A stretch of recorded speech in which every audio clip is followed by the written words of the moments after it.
За өнөөдөр миний уншсан ном Булангийн зочноор орчуулагч, Испани хэлний орчуулагч Нямдарч ах маань оролцож байна. За Нямдарч ах битээр болохоор өнөөдөр Нямдарч ахын орчуулсан Колумбийн алдар зохиолч Габриэл Маркус Гарсиагийн дахлын үеийн дурлал хэмээх нэртэй зохиолын талаар ярилцсанаа. За ингээд та яагаад энэ номыг одоо орчуулах болсон бэ гэдгээс эхлэе. За баярлалаа. Энэ ч одоо 30 жилийн өмнө нэг хэвлэгдсэн ном л да. 1986 онд гарсан юм байна лээ. Тэгээд одоо 30 жил гэхээр чинь бас л удажиж Монголд орчуулагдаж байна тийм Монгол хэл дээр. Тэгээд би одоо 2-3 жилийн өмнө юм уу да энэ угаасаа монголчууд ч нэг мэдэн шүү дээ Маркесыг 100 жилийн ганцаар л гэл бүх тэрнээс нь ахуулаад гэл сайн мэднэ. Тэгээд дахлын дурлалд нэг зохиол нь байдаг юм байна гэд Испани телевизээс үзэж байгаад ер нь мэдсэн л дээ. Яг тухайн 2 жилийн өмнө манай нэр зохиолч чинь нэг өөд болоод тэгээд тэрний тухайн нэг төрлөг гарч ирсэн Испани телевизээр тэндээс л мэдж аваа. Тэгээд өмнө ч гэсэн багшаасаа сонсч ирсэн л гоё ном гэд. Тэгэл ерөөсөө орчуулж үзүүл яад ингээд алдартай номуудын нэг тийм ээ. Тэгэл барьж авч ирсэн. За мэдээж ном орчуулгынхаа өмнө зохиолчийн тухай бол судалсан байж таа. Тэгэхээр зохиолчийн тухай сонирхолтой зүйл юу вэ? Зохиолчийн талаар яриач. Судалж таарна л да мэдээж тэгээд 100 жилийн ганцаардлыг уншиж исэн дунд сургуульд байхдаа их гоё ном гэл ямар ч гоё ном ямар гоё ичэд гардыг ямар ч гоё ингээл ерөөсөө тэгээд шимтэж уншиж исэн юм тэгэл сүүлд нь ингээд орчуулах гад номыг орчуулах гад ингээд сууж захтаа мэдээж ном дутууг нь бол судалтан л да. Тэгээд нэг тийм юу байдаг штэ. Мерседес Барча гэдэг одоо эхнэр нь нэр зохиолчийн гэрги тэр өрч одоо нэг 50 жил ханилсан байгаа юм л да. Тэрний тухайн нэг тийм нийтлэл орчуулж исэн бас. Тэр бол хамгийн гоё тийм тэрийг уншихаар юусаа зохиолч тэр одоо амьдрал дээр одоо сонин содон одоо тэр тохиолдлууд бүгд бараг тэнд байдаг байхгүй юу? Мерседес Барча, Габриэл Гарсиа Маркес хоёрын хайрын түүх гэдэг. Өөр нэг тийм орчуулга нийтлэл байгаа. Ингээд тэгээд 100 жилийн ганцаардлаа яаж бичиж байсан? Яаж одоо тэр үед ямар мөнгөгүй ядуу байсан тийм бүр ингээд бичсэн зохиолоо бүр ингээд хэвлэлийн компани руу явуулах тийм шуудан гэж зардалгүй ядуу дарчиг амьдраад бүр тэрэндээ дасцсан тийм сурцсан байсан гэдэг. Айгүй их тэнд байдлаа тэрийг одоо яг тэр бас их удаан зарах гэдэг тийм. Тэгээд зохиолчдод угаасаа Нобелийн шагнал 100 жилийн ганцаар нэг зохиолоор Нобелийн шагнал авсан тийм ээ. За энэ номын тухай номын агуулга ерөнхийдөө юу вэ? Юу гарч байна? Миний орчуулсан юм уу? Тэр 100 жилийн ганцаард ч юм бол одоо тэр нөгөө Маркс чинь нэг шидэт реализмыг үндэслэгч гэдэг юм. Одоо тэр 100 жилийн ганцаардлаар бол ингээд нэг тийм ид шид ч юм уу, домог ч юм уу ингээд нэг сайхан ремедиус ингээд нөгөө тэнгэрл үнсээд явчихдаг ингээд даавал илгэж байгаа гэсэн явчихдаг шүү дээ. Тиймэрхүү юм тийм сонин тийм ид шидийн тийм зүйлүүд маш их гардаг тийм одоо тэр чинь нэг шидэт реализм гэж нэрлэлсэн тийм ээ. Тэр нэг шидэт реализмыг үндэслэгч гэж нэрлэлсэн байгаа шүү дээ Маркс чинь. Тэгээд тэр 100 жилийн ганцаард бол нэг тиймэрхүү ном баггүй юу. Гэхдээ бас тэр цаад утга санаа нь бол маш гүнзгий тэр баргийн хүн ухаж ойлгохооргүй тийм хүн болгон ойлгож чадахгүй тийм гүнзгий утгатай ном юм шиг байгаа тийм. Хүн болгон өөрөөр ойлгодог тийм. Зарим нь ч ойлгодгүй тийм нэг тийм. Тэгээд одоо энэ дахлын үеийн дурлал нь болохоор тэрнээс тэс ондоо ном байхгүй юу зүгээр л нэг тийм амьдрал ямар ч ид шид мэд байхгүй зүгээр л нэг ингээл нэг залуу хүүхэн дурлаа тэгэл нөгөөдөгтөө сууж чадахгүй тэгэл ингээл хөгшрөөл яваал эцэст нь суудаг тэгэл нэг тэр хооронд хүний л зүгээр нэг тийм амьдралыг л харуулсан тийм жирийн одоо яг тэр шидэт реализмын бүр нөгөө талын бүр эсрэг ном байхгүй гэсэн тийм. Яг тэр ингэжсэн л да.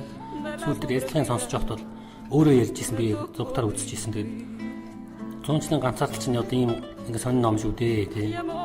Нобелийн шагнал авчирсан. Гэтэ би миний хамгийн дуртай ном Тахлын дурлал. Би Тахлын дурлалдаа хамгийн дуртай.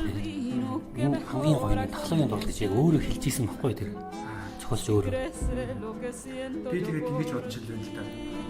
Орчуулагч хүн бол хамгийн түрүүнд тухайн номыг уншаад хамгийн түрүүнд уншиж байдаг шүү дээ. Хариуцлагатай уншиж байдаг тийм ээ.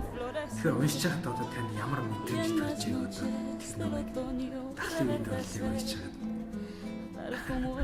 За одоо тэр мэдрэмж гэдэг ахч юу байх вэ? Тэгээд угаасаа орчуулыг гаргая гэж шийдсэн хүн чинь тэгээд мэдээж уншиж таарна л да. Тэгээд дахин уншаад нэг талаа.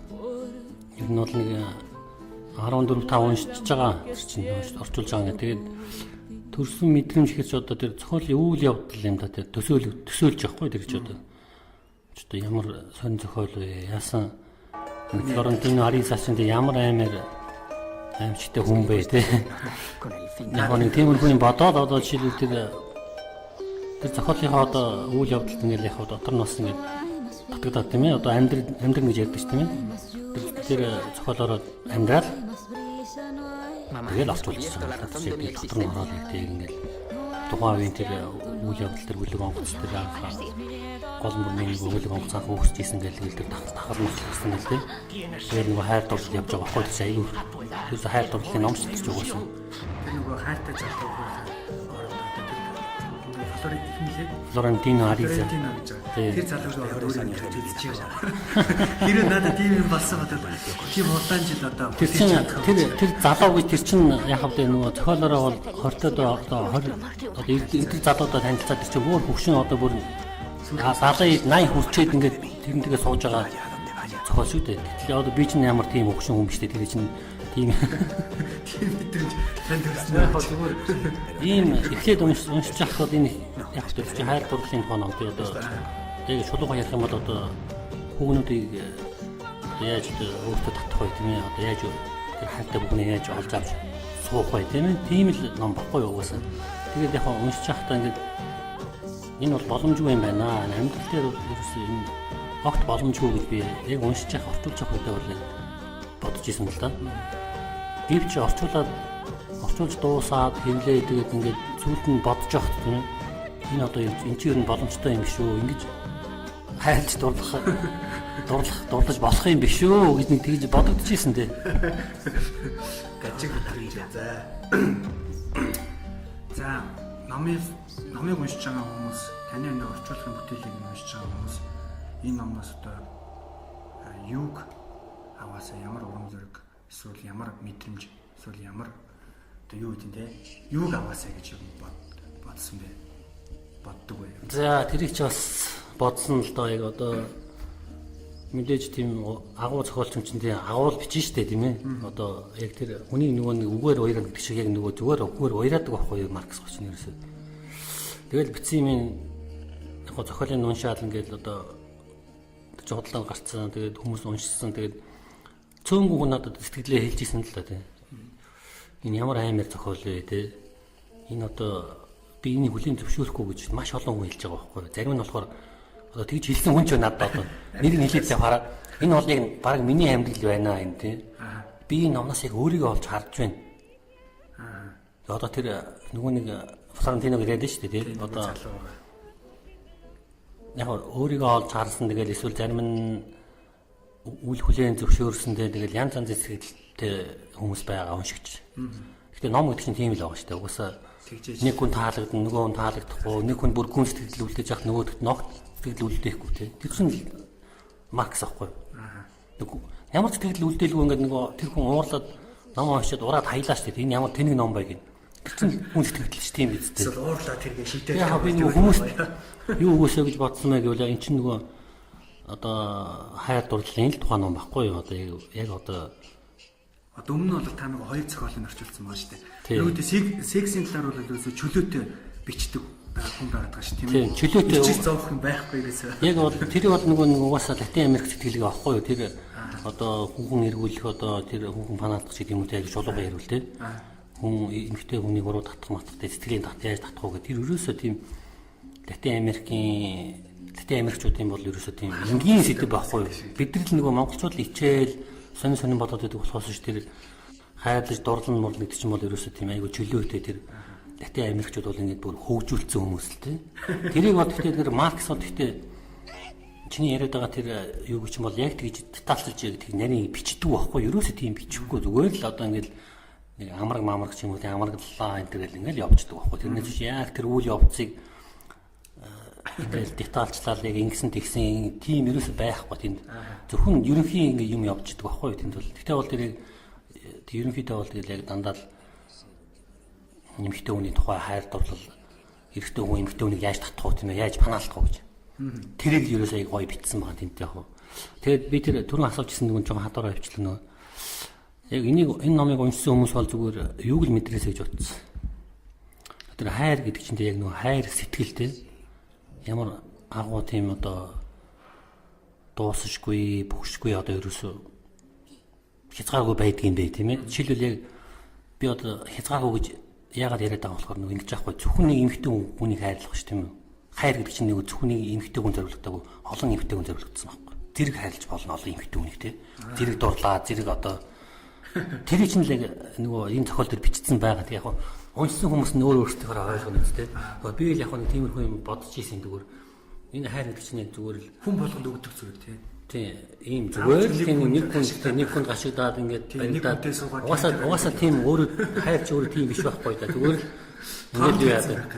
Тийм ингээд ерөөсө хязгааргүй тийм ээ. Хүн болгонд хүртээлтэй байх ёстой ч гэдэг юм уу тийм. Хүн болгон яг нэг уншсан хүмүүс тэрийг мэдрээд яг тэгээд бүр зарим нэгнээсээ хэлж л байгаа л да ингээд. Өстой гүн сэтгэл үлдээлээ ингээд энэ зохиолын талаар олон хоног бодлоо. Тэр охины талаар тэр хайр дурлалын талаар тийм ээ. Яг тэгэл нэг тийм бодлол хүмүүст үлдээж л байгаа юм л да. Тэгэл тэр нөгөө Урбино тийм нөгөө тийм хойнал Урбино гэдэг. Тэрнтэйгээ нөгөө манай гол дүрийн эмэгтэй маань суугаад олон жилийн турш амьдарч байгаа шүү дээ тийм ээ. Тэгтэл нөгөө буцаад тэр нас болсны дараа дахиад нөгөө анх учирсан нөгөө залуутайгаа суучж байгаа.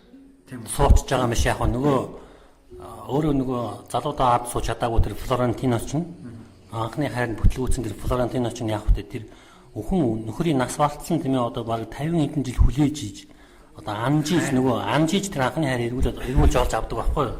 Тэрээс тэр хүүхэн яг бол эмэгтэй хүн бол яг ингээд хувь заяагаад байгаа явчихдаг тий. Тэгээд одоо яг нэг эрэгтэй хүн нөгөө тэр хувь заяаг нь эргүүлэхэд бол одоо эргүүлдэг гэх юм уу таашаа тэгээд яг эрэгтэй тэр Флорентино тэрийг авч эргүүлж авч суусан гэсэн үг тий. Тэр хүүхэн бол зүгээр яг өөрийнхөө амьдралаар амьдраад нөхөртэй хүүхдтэй болоод сайхан амьдраад ингээд дуусч байгаа байхгүй юу. Тэгээ буцаад яг нөгөө бас л нэг анхны хайраа бас олж авч яах гэсэн үг л дээ. Нөгөө залуу нь яг санаацлж байгаа болохоос тий. Бас л анхны хайраа олж авч яах гэсэн үг ч тэр хүүхэн ч тий. За. Тэгээд ном болгоноос гайхалтай гоё хэсгүүд идэг тий. Тэгээ орчуулгаж хийж авч ямар гоё одоо хэсэг байв. Тэрийг мэдэх одоо тэр миний энэ сүүлийн ном дээр бол маш их тийм юу байгаа. Гоё хэсгүүд байгаа. Одоо нэг ижил бодгочмаар иш татчмаар тийм ээ. Хоёулаа сүүлийн ижлийн талаар ярих гэдэг. Тэгээд би одоо бол өмнөдөө болыг санахгүй байна гэх тэр яг ямар ижил байсан. Маш олон байдаг байхгүй юу. Ингээл ерөөсөө тэр ижлэлд одоо нэг өгүүлбэр 2 3 өгүүлбэр байгаа шүү дээ. Тэрийг уншаад ерөөсөө ингээл одоо юу гэх юм бэ одоо ингээл хорвоог ойлгоол одоо ингээл амар сонирн болж байгаа байхгүй тийм. Тэр чи ямар амар мунд ямар амар лаг бичт юм бэ? Ямар амар зохиол вэ тийм. Тэгээд ерөөсөө тиймэрхүү тийм одоо хүнд сэтгэл үлдээчээр иш татаад одоо тэр фэйсбүүкээр цацчмаар ч юм уу тийм ишлэлүүд маш их байгаа тэр номон дээр. Яг тэрний өмнө орчуулсан тэр гонигт янхнуудаа дурсахгүй дээр бол бас байдаг л та. Зөндөө. Тэгэл яг нөгөө нас гэдэг бол нөгөө тоо юм гэдэг шиг яг тийм юм явдаг байхгүй. Тэр яг арай өөрөөр хэлдэг те. Нас гэдэг бол хүнд байдгүй таны мэдэрдэг л зүйл шүү дээ тий. Танд мэдрэгдэж байгаа юм чинь нас гэдэг байгаа. Тэрнээс хүнд нас гэж байдгүй шүү дээ гэдэг. Тэгээ бас өөр нөгөө одоо дэлхий хөгжиж байгаа шүү дээ гэж нөгөө хэлдэг байхгүй. Тэр зохиолын баатарт нь тийм ээ. Одоо дарга нь хэлж байгаа. Гэтэл та одоо ингэж юм хийхгүй ажиллаа хийхгүй юу вэ гэдэг байгаа юм бэ. Тэгэхээр ингэж хариулж байгаа байхгүй. Дэлхий хөгжиж л байгаа. Урагшааж л байгаа. Гэхдээ л дэлхий чинь нэг байранд л эргэж байгаа шүү дээ энэ гэл. Тиймэрхүү гоё юм бол маш их байгаа тийм. Тэрнээс өөр тийм одоо юу гэдэг нэг ухаарал хайрлцмаар ч юм уу те. Тиймэрхүү одоо ишлэл гэж яриад байгаа шүү дээ. Өгүүлбэр гэдэг тийм. 2 3 богино өгүүлбэр маш их байгаа юм бол маш их. За. Тэгвэл тэр чинээс бол юу гэдэг тийм юм гэж одоо томилж хэлхээс илүүтэйгээр маш олон гоё ишлэлүүд байгаа юм байна. За ингээд хоёлаа таны одоо дараагийн ямар бүтээл дээр ажиллаж байна вэ? Дараа. Яг одоо яг өмнө 2 ном нь Нимхэн ном байсан Маркесийн жижиг гэн л дээ. Гэтэ хөрхөн бас гоё сайн зөв болоод байгаа. Тэгээд сая сүүлд гаргасан тахлын дурлал бол нэлээд зузаан 500 удаа тийм. Тийм билээ. Яг би нөгөө жоохон залхуу үнэлтэд бас ер нь бол нутгуулхэд тэгээд 6 сар орчуулсан гэсэн чинь. Тэгээд энэ тахлын дурлалыг орчуулж чаад би угаасаа орчуулж байхдаа би энэс би дахиж ном орчуулахгүй гэж би дотроо бодож ирсэн байхгүй юу? Шийдсэн байсан. Угаасаа одоо тэр шийдвэрч ер нь баг хэвээрэл байгаа. Тэгээд дараагийн орчуулах ном юу вэ гэж тэгдэйн зарим тэгээд одоохондоо бол үндэ энийг орчуулъя, тэрийг орчуулъя гэсэн юм алга надад. Тэгээд яг номоо гаргацсан тэгээд ямар ч байсан тайвширсан тийм. зохиолж 3 бүтээл. Яг тэгж байгаа гэхдээ юу яах вэ хаа? Одоо нэг аних удахгүй нэг тийм санаа ороод ирэх багт тэгж байгаа л энийг орчуулчвал зүгээр юм байна гэдэг юм уу те. Угаасаа орж ирнэ л дээ тэр те. Тэгэд энэ гайхалтай номыг орчуулж байгаа орчуулагч хүний хувьд таны одоо ширээний ном ямар ном байна? Эсвэл сүүл та ямар ном уншив? За наа чинь бас айгүй хэцүү асуулт. Би одоо яг 10 жил байхдаа маш их ном уншдаг байсан тийм. Одоо ширээний ном гэдэг надад бол үндэ байдгүй байхгүй юу? Айл ингээл чирэн дээрээ тавьчаал уншиж идэж юм бинтгүй ямар ч ном ширээний ном гэдэг юм. Надад тийм байх. Би одоо ном уншдаг байхгүй. Тэгээ юу? Миний хамгийн дуртай олон дахин уншсан ном гэвэл одоо тэр цагаан соёот. Джек Лондоны цагаан соёот. Би нөгөө одоо тэр 10 жилийн 5 6 дугаар ангидчд байсан юм уу тэр үед л уншсан юм шиг байна. Тэгэл маш гоё санагдаад тэр нэг хүний гарт ирдэг тэр нэг чоны бэлтрэг ба штэ. Тэгэл танд хүн тасаал ингээл сүулт нэг гоё хүнтэй нөхөрлөөд ингээд явж идэг тэр чоны тухай тэр ингээл ерөөсөн биширэл ерөөсөө яг нөгөө ном дотор нь ороод уншиж ийсэн байхгүй. Тэгэл би тэр номыг одоо хичнээн уншсан мэдгүй айгуу одоо 100 ч уншсан байж магадгүй 100 удаа. Тэгэл уншсаар байгаа тэр ном хууцаараа садаад алга болсон. Тэгээ би бүр сүүлд одоо нэлээд 5 6 жилийн өмнө юм уу даа би нэг бүр зар тавьж иж те хуучин номын худалдаанаас би хотлож авч ирсэн л цагаан соётыг. Тэгээ хаяа нэг харж л идэх одоо бол яг нэг бүрэн үүд уншихгүй штэ нэг 10 жилийн хөвгчгээ те. Гэтэ бол маш гоё ном тэр үнэндээ бол. Тэгэл би тэр нөгөөх нь басны ном байдаг нь Оцеалаватар гэдэг. Тэгээ Майн Ридийн те. Тэр хоёрыг л одоо ширээний ном гэж хэлэх юм байна да ер нь бол миний те. Дээр үеийн ном штэ тэр ирсэн. Дээр юм. За ингээд хоёул өнөөдөр дахлын үеийн дурлал гэдэг аимшигтай нэрээс хүртэлх аимшигтай нэртэй тий. Дахлын үеийн дурлал гэдэг дахлын үед хүмүүс яаж дурлж ирсэн талаар чим шиг тэгсэн мэт л уншингуудаа бас хүн болгонд өөр мэдрэмжлүүдэг гайхалтай номыг орчуулагчийн бүтээлтэй танилцж байна ингээд танд ярилцлага өгсөн танд баярлалаа. За баярлалаа.